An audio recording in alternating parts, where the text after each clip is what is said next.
নমস্কার বন্ধুরা, আজকে আপনাদেরকে আমি রুই মাছের মাথা দিয়ে পুঁই শাকের চচ্চড়ি বানিয়ে দেখাবো।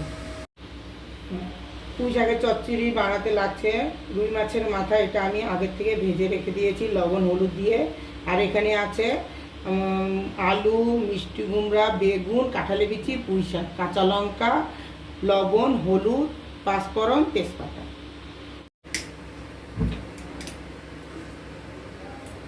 গ্যাসটা ধরা নিলাম। আর এখানে আমি মাছ ভাজার তেলগুলা ছিল, মাথা ভাজানো তেলগুলার মধ্যে আমি পুঁই শাক বানাবো। তেলটা গরম হোক। তেল গরম হয়ে গেছে, এখন আমি তেজপাতা সম্বাদ দিব, পাঁচফোড়ন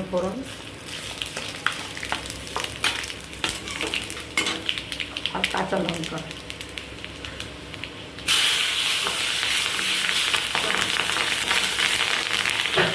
সবজিগুলো দিয়ে দিব।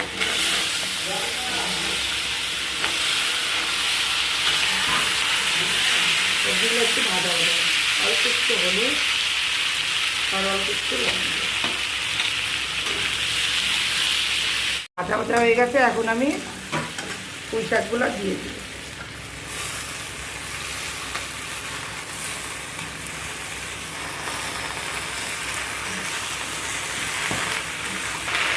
এখন এই পুঁই শাকটাকে আমি একটু ঢাকা দিয়ে দিই। এখন আস্তে আস্তে এটা খেতে থাকে। ঢাকনাটা উঠাই দেব। এখন এটাকে একটু কষাই দিব, পুরো জল আছে।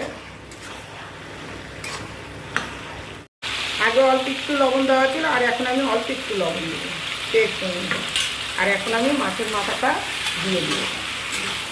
এখানে গোটা মাছের মাথা আছে। এখন এটাকে ভালো করে একটু ভাজা করে নিই।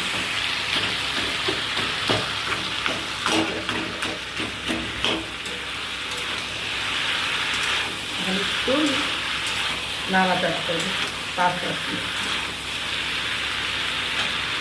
হয়ে গেছে রুই মাছের মাথা দিয়ে পুঁই শাকের চচ্চড়ি। এখন আমি সার্ভ করবো।